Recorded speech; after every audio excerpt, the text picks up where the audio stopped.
Нөхрүүд нь гэртээ цэргийн дарга шиг айшилж, эхнэртээ юу хийхийг нь тушааж, чанга хашгирна гэсэн үг биш. Харин ч тэрээр эхнэрээ хайрлаж, өөрийн биеийн нэг хэсэг гэдгийг ухааран эхнэрээ хамгаалан халамжлах ёстой гэдгийг Библи тодорхой өгүүлсэн байна.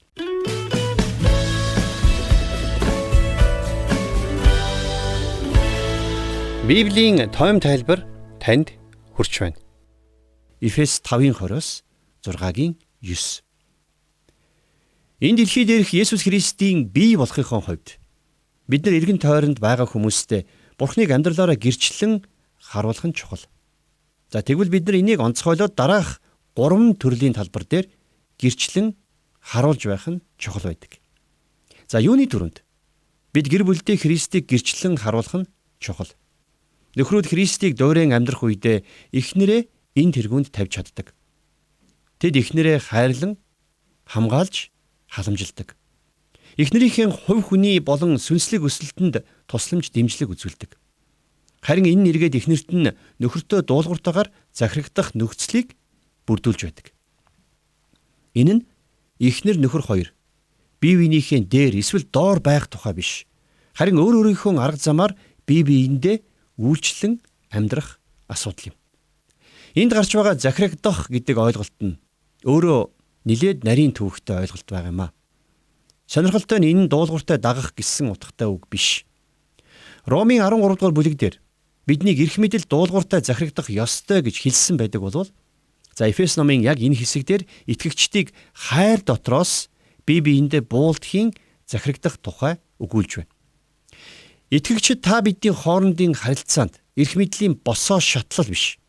Харин хайр дотроос бие биендээ захирагдах игэл даруй байдал ноёрхох ёстой гэдгийг Илч Паул энд онцгойлон хэлжээ. Энд эхнэрүүдийг нөхрөө үг дуугүй дуулууртай дагах тухай биш, харин хайр дотроос захирагдах тухай өгүүлж байна. Энэ нь эзэнд яаж хандах байсан түн шиг л хандна гэсэн үг. Үнэн дээр Бурхан эхлээд биднийг хайрлсан учраас бид Бурханыг хайрладаг шүү дээ. За тэгвэл яг энэнтэй нэгэн адилаар нөхрүүд нь гэртээ цэргийн дарга шиг айшилж, эхнэртээ юу хийхийг тушааж, чанга хашгирна гэсэн үг биш. Харин ч тэрээр эхнэрээ хайрлаж, өөрийн биеийн нэг хэсэг гэдгийг ухааран эхнэрээ хамгаалан халамжлах ёстой. Есүс Христ чуулганы сул дорой байдлыг мэддэг шиг нөхөр нь ч мөн эхнэрээ хамгаалж бүх талаар нь өсч хөгжөхтөн туслах ёстой. За мэдээж ийм харилцааг бий болгохын тулд бид өдөр болгон ариун сүнсний хүч чадлаар дүүргэгдэж байх учиртай.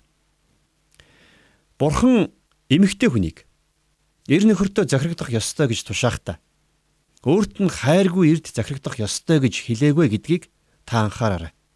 Харин ч эсвэргээрээ Есүс Христ чуулганыг хайрладаг шиг тийм л хайраар хайрладаг нөхөртөө захирагдаарай гэж хэлсэн байна. Бидний Христийг гэрчлэн харуулах учиртай дараагийн талбар бол бидний бусадтай харилцах харилцаа. За сонирхолтой нь бяцхан хүүхдүүд ч эцэг эхээ дуулууртай дагах үедээ Есүс Христийг гэрчлэн харуулж чаддаг байна.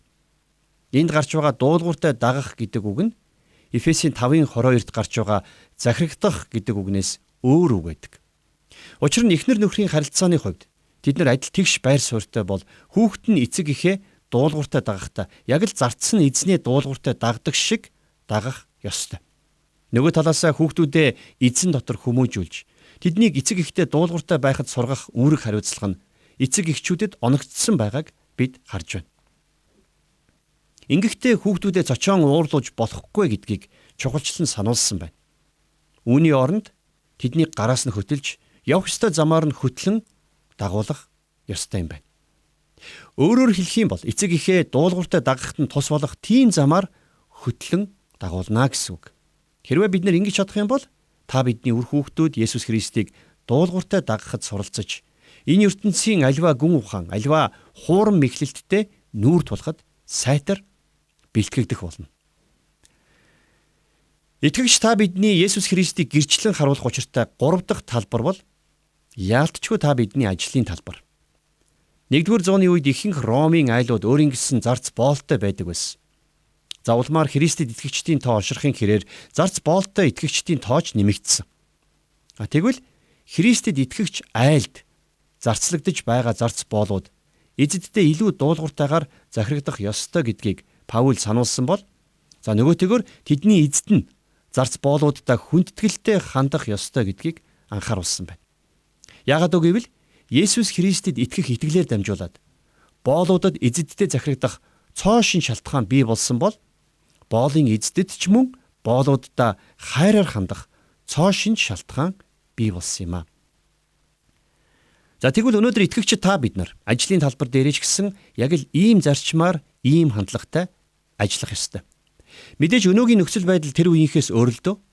Гэсэн ч Бурхны сүнсийг хүлээн авсан бид нар ажлын талбар дээрээ бусдад хүлцсэнгүй хүлээцтэй хандах нь чухал байна.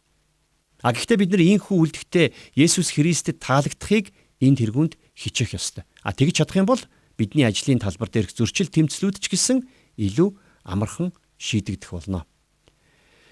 Бие биендээ захирагдах энэхүү хандлага нь эцсийн дүндээ эмх цэгцийг бий болгодог. Нөхрүүд нь Христэд захирагдаж, эхнэрүүд нь нөхрүүдэд захирагдах ёстой байна.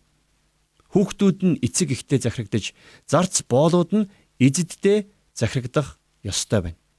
Гэхдээ энэ нь өөрийгөө хүчилж байгаа биш, харин өөрийг нь хайрладаг нэгэнд захирагдах сайн дурын алхам байх ёстой. Эсвэргээрээ хэрвээ хайр байхгүй бол энд гарч байгаа захирагдах гэдэг ойлголт нь ямар ч утга учиргүй зүйл болж хувирах болно. Энэ бол Христэд итгэгчид бидний өдөр тутмын амьдралдаа баримтлах учиртай чухал зарчим билээ. Дараагийн дугаарт бид сүнслэг тэмцлэр тэмцэхдээ хэрхэн яаж Бурхны арга замаар тэмцэх тухай үзэх болно. Библийн тойм тайлбарыг танд хүргэлээ. Библийн хуудасаар дэлгэрэнгүй судлал хичээлийг та Библийн хуудасаар подкастаар сонсох боломжтой. Бидэнтэй холбогдох хуудас 8085 99 тэгтэг. Мөн Итгэл радио Facebook хуудасаар холбогдоорой.